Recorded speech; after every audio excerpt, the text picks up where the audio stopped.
Պարոն Թորոսյան, խոսում ենք երբեմն գործազրկությունից, բայց ես իրականության մեջ տեսնում ենք հազարավոր այլազգի աշխատողներ, մանավանդ վերջի տարիներին։ Ինձ միշտ հետաքրքրել է, այսինքն մի կողմից մենք ունենք գործազրկություն, մի կողմից ունենք մեր հայրենակիցներ, որոնք փորձում են աշխատանք գտնել, եւ մյուս կողմից ամեն օր բոլորս տեսնում ենք օրինակ Հնդկաստանից ժամանած աշխատողներին, որոնք իմիջայլոց աշխատում են շատ տարբեր բնագավառներում։ Եթե օրինակ մտածենք, որ այս ինչով որ հիմնականում զբաղվում են առաքումը, հա, դա ինչ որ նոր երևույթ է Հայաստանում, բայց մենք ոչ միայն այդ բնագավառում ենք հանդիպում իրանց, այլ գյուղատնտեսական աշխատանքներում, շինարարություն եւ այլն եւ այլն։ Խնդրում եմ ձեր կարծիքով, ինչի հետ է այս երևույթը պայմանավորված։ Իրականում ինչ շատ ուրախացնում է, որ մենք ունենք այլազգի աշխատողներ, որովհետեւ դա բնութագրում է հիմնականում զարգացած երկրների եւ զարգացող երկրների տնտեսությունը, բայց մենք այս ամեն ինչ հետ մեկտեղ ունենք գործազրկություն եւ երկրորդ հարցս ավելի շատ առաջարկ, պարոն Թորոսյան, արդյոք այդ բոլոր աշխատողները ժամանում են Հայաստանի Հանրապետություն աշխատանքային վիզաներով, թե ժամանում են երկիր տուրիստական վիզաներով, հետո գտնում են աշխատանք եւ անցնում են այդ աշխատանքներին, եթե ոչ ավելի ճիշտ չի լինի, որ մենք ունենանք բազա, ունենանք քվոտաներ եւ այդ աշխատանքային վիզաները մի քիչ ավելի դուրին ասված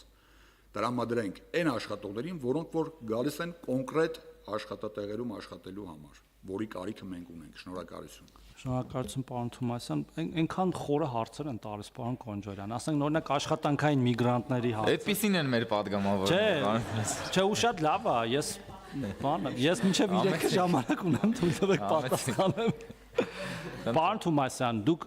ամբողջովին ճիշտ եք, ամբողջովին եւ լիովին, այո, տասնյակ հազարավոր օտարերկրյա քաղաքացիներ եւ ոչ միայն Հնդկաստանից, Եգիպտոսից, Իրաքից, Ֆիլիպիններից աշխատում են Հայաստանի զարգացող տնտեսությունում եւ դա շատ լավ է։ Այո, բայց միևնույն ժամանակ մենք ունենք քաղաքացիներ, որոնք ոչնչով միգուցե իրենց եւ անձնային, եւ ֆիզիկական, եւ այլ չափանիշներով չեն տարբերվում այդ քաղաքացիները, բայց չեն աշխատում այդ աշխատանքները եւ ասեմ ավելին, մենք օրինակ նույն շինարարության մեջ ոչ այդքան նեղ մասնագիտացված գործ անողների մասով, տենց օրական 10,000 դրամից ավել աշխատավարձ են ստանում այդ մարդիկ։ Պատկերացնում եք դա ինչքան է ամսական 200-300 հազար դրամ, նույնիսկ 13-15 են խոսում, հա։ Այսինքն 400,000 դրամ փող են ստանում այդ մարդիկ, չունենալով ստեղ երևի ոչ սեփականություն, ոչինչ, մի մասն երևի փողի ուղարկում են տուն, հա։ Այս պատճառը մշակութային է, մեկ ակնհայտորեն, ես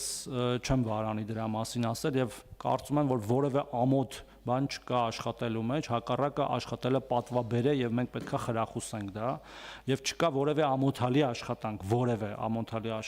որը դու անում ես, որտեղ ցանկացած աշխատանք գնահատականի արժանի։ Երկրորդը, ասացի, հմտությունների խնդիրն է, որ հմտության պատճառ կա, կարող ասենք մեկը չկարողանա լավ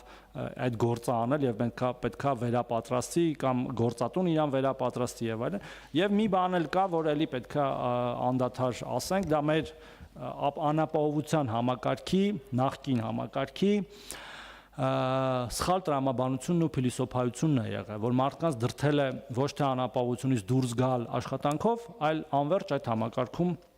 մնալով խրախուսել է մնալ աղքատ եւ մենք ունենք նաեւ վերարտադրվող աղքատություն, երբ որ ընտանիքները արդեն սերունդներով այդ համակարգում են 10 տարուց ավել օրինակ Փարոս համակարգում, դա ինչ է նշանակում, որ դա ոչ էֆեկտիվ համակարգ է։ Եթե դու ընտանիքին 10 տարի պահում ես մի համակարգում, նշանակում է դու իրան հավերժ պահում ես աղքատ,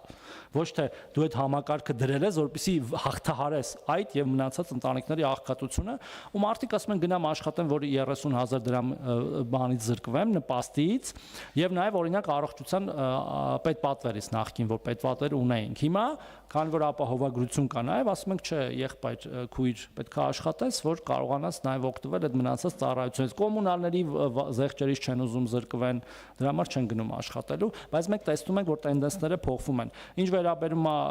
է ձեր մյուս հարցին ոչ բոլորն են իհարկե գալիս աշխատանքի համար եւ գալիս են տուրիստական վիզաներով եւ մնում են եւ ներքին գործերի նախարարությունն է այդ մասով քաղաքականություն մշակողը մենք իրանց հետ աշխատում ենք որպեսզի նախ դյուրացնենք կարգը այդ աշխատանքային թույլտվությունը հնարավորությունների եւ աշխատանքային վիզաների ստացման, որպեսզի հնարավորինս բոլորը եւ հաշվառելի լինեն եւ օրինական հիմքով լինեն այստեղ եւ նաեւ այստեղ հարկերի վճարում եւ այլ հարցեր կան։ Իսկ ձեր մյուս հարցը քվոտավորման նման տենց մտքեր կան տարբեր երկրների հետ բանակցություններ սկսելու եւ ես հանդիպել եմ գործընկերներիս հետ տարբեր ժամանակահատվածներում միգուցե այդպիսի ինչ որ քայլեր անենք, բայց նույնիսկ առանց դրա էլ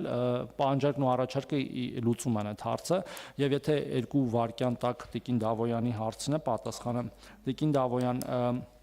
մենք ունենք հիմա կարգավորում, որ տարին մեկ անգամ մարդը իր ներկայությունը պետք է Հայաստանում ապացուցի եւ այդ կարգավորումը վաղուց կա։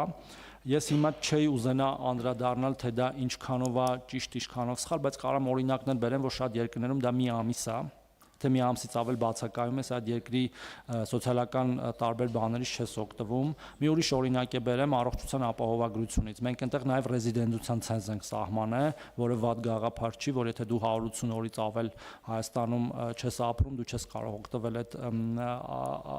բանից, հնարավորությունից։ Իմաստը նա է, որ եթե դու Հայաստանում չի քո կենսական շահերի կենտրոնը եւ դու նաև քո ծախսերը Հայաստանում չես անում, արժեք չես գեներացնում Հայաստանում, չգաս եւ պարզապես այդ հնարավորությունից չօգտվես եւ նորից չգնաս քո երկիր, բայց եթե ընդհանուր ինչ որ բաներ լինի, իհարկե ձեր հետ են քննարկելու, որտեղ դա օրենքով է կարգավորվում։